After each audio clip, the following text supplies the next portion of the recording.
Hello and welcome to the first of what I hope to be a long-running series of videos called DeChamps Rants and Reviews. My name is Mark Deschamps, and I'm here today to talk about Predator Badlands, which I saw earlier today, and I can't stop thinking about it. This really was one of, in my humble opinion, the best movies of the year. I'm not personally like the biggest Predator fan out there.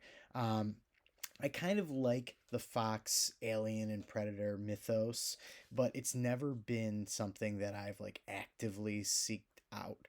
And I was kind of on the fence about seeing this movie at all whatsoever. But I'm a Regal Unlimited subscriber, and I basically see everything these days if I can. And I was just blown away by this movie. The trailers didn't even really do that much for me, if I'm being honest with you. The Yautja in general, just I don't know. I like the xenomorphs. I like the alien stuff much better than the Predator. I saw the original Predator. I've seen Prey, and I just wasn't super excited about this. But I kind of had a couple hours in my day today, and I decided to head out. And man, what a surprisingly fun movie. Going into this, I saw a lot of Predator fans that were really worried about the PG-13 rating. And it's funny, I'm a big horror guy myself, and it's been interesting to see how PG-13 horror has evolved a lot since I was a young kid. We've really kind of seen studios going for the younger audience, and they know that a lot of teens and a lot of kids like horror. So what used to be a mark against a movie, a PG-13 rating, is now not like a negative thing going into it. Movies like Megan and Happy Death Day, they both managed to deliver, scary experiences. There's a lot of humor too, but like they managed to deliver scary experiences while you know, still being approachable for younger viewers. So I wasn't worried about that going in. Um, but I thought it was actually really cool how director Dan Trachtenberg managed to keep the violence of the Predator series, but skip out on the R rating because it's in, a sci-fi setting. So you're seeing buckets of blood still, but it's green blood and not red blood, and they're not humans. So you kind of get away with that a little bit. So it's kind of funny. I saw a lot of reviewers call it a family friendly Predator movie. And that's one of those things that, as a horror fan, you kind of cringe when you hear something like that. But I literally left the theater and went, man, I wish I had my 11-year-old with me, because it really was like a great action movie that I felt like you could take the family to see. I actually saw like a family like behind me, like two adults and like a 13-year-old, and he had the Yautja popcorn bucket spacecraft, and I was just like, wow, like that's one of those things like you just wouldn't expect for a Predator movie, even just a few years ago. But there was just a lot to really like about this movie, coming out of it.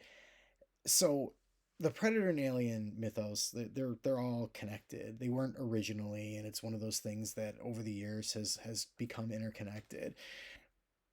But this movie, it does that. Like we have the through the Wayland Utani Corporation. That's the tether in this film. And we're gonna have some light spoilers here. Nothing too crazy. Nothing that hasn't really been touched on in the trailers. So basically, I'm gonna get into some of that. If you're really worried about that thing, if you want to go in as blind as possible, basically, I'm going to give you my rating right now. This is a 4 out of 5 from me. And so, I mean, if you're on the fence, go see it. If you don't want to hear anything else about the movie, no offense taken. But otherwise, we're going to get into a little bit of light spoiler territory, nothing crazy.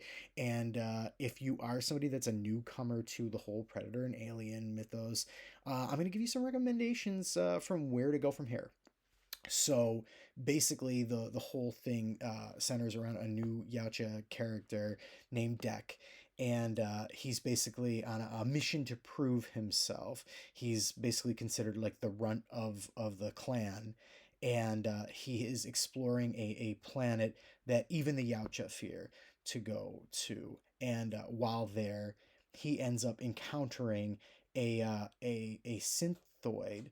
I'm sorry, a synthetic um, that's created by the Weyland Yutani Corporation, which Alien fans will know as like the main antagonists of that series. Weyland Yutani, they they specialize in seeking out alien creatures from different planets, and so Deck ends up meeting this new character named Thea that is played by Elle Fanning, and it's really interesting because the whole Yautja clan, their whole thing is that you know they want to do it themselves. They're predators.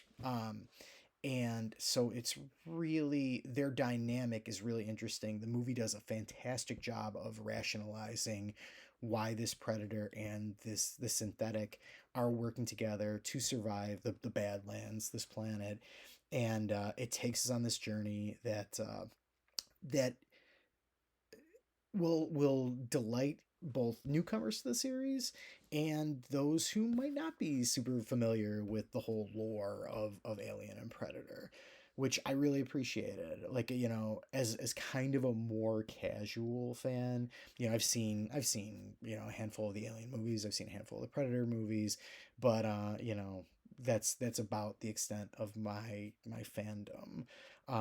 So I thought it was really cool that if you go into this movie and you know nothing about any of that series, you're totally okay. And I thought that was great. Like, this is a perfect entry point both for younger viewers and diehards. Like, if you're passionate about this, I think you're going to be happy.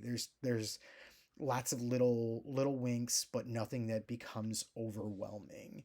um there's some callbacks, which is cool, and I think that a lot of people that go to see this type of thing, that's what they want. But really, the chemistry between between Thea and Deck is just such a highlight here. Um, it really helps add more depth to the Ouija.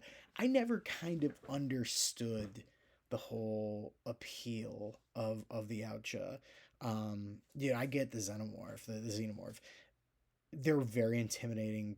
I'm a big slasher fan. I'm a big Michael Myers fan.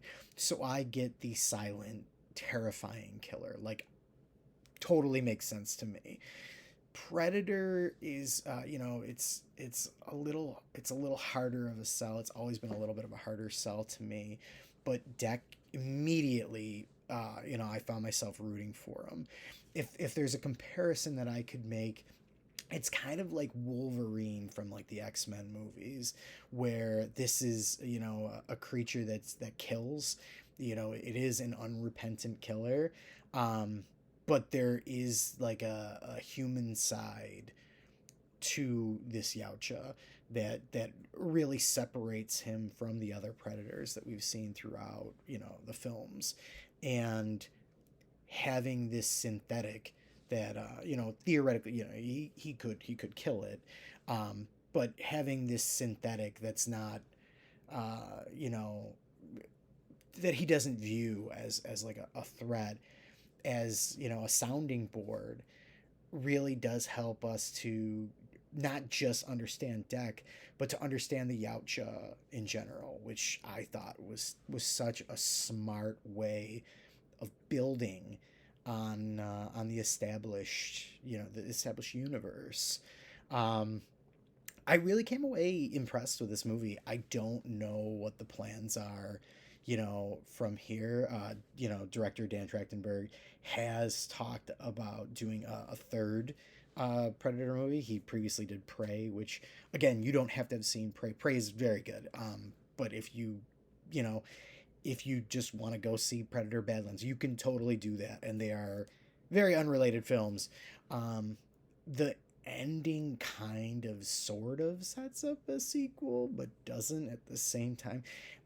It's very much like an ending, and if we don't get a direct continuation, I don't know if that's the goal. But regardless, man, I walked out of this just so impressed. And I did promise that, if you're looking for recommendations after that, I've got you covered. So if you are somebody that is like really big into this movie, but maybe you're on the younger side, maybe you're 13, maybe you're 14, your parents aren't going to let you watch the Predator movies. Everybody's different. My parents let me watch horror movies at a very young age, and I was very lucky in that regard. But not everybody's parents are as cool like that.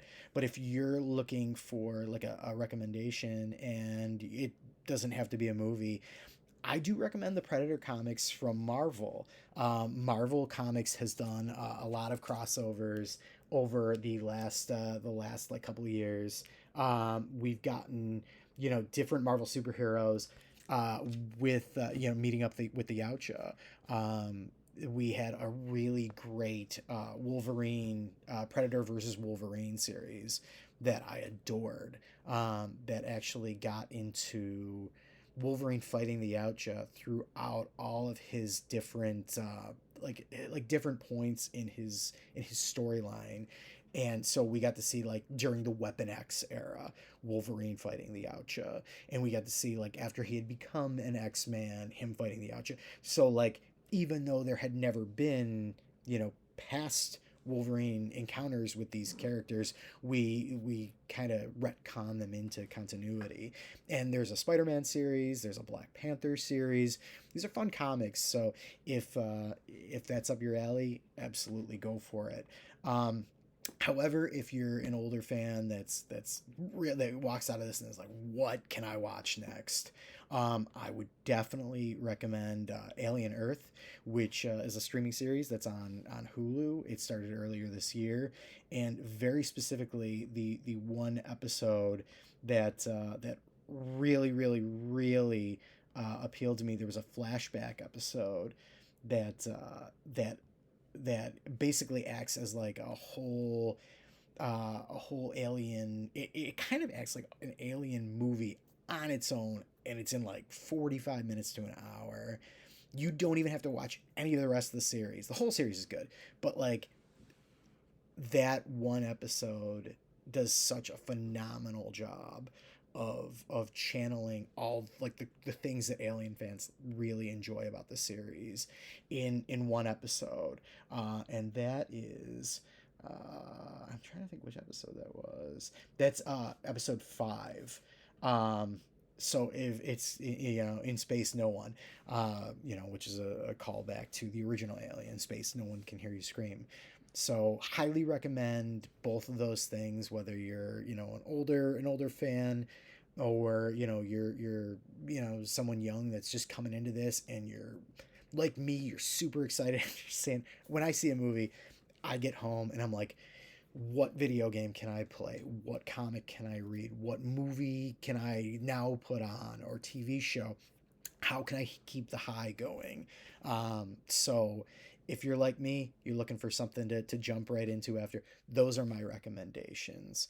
And, I hope you enjoyed watching this spoiler free review.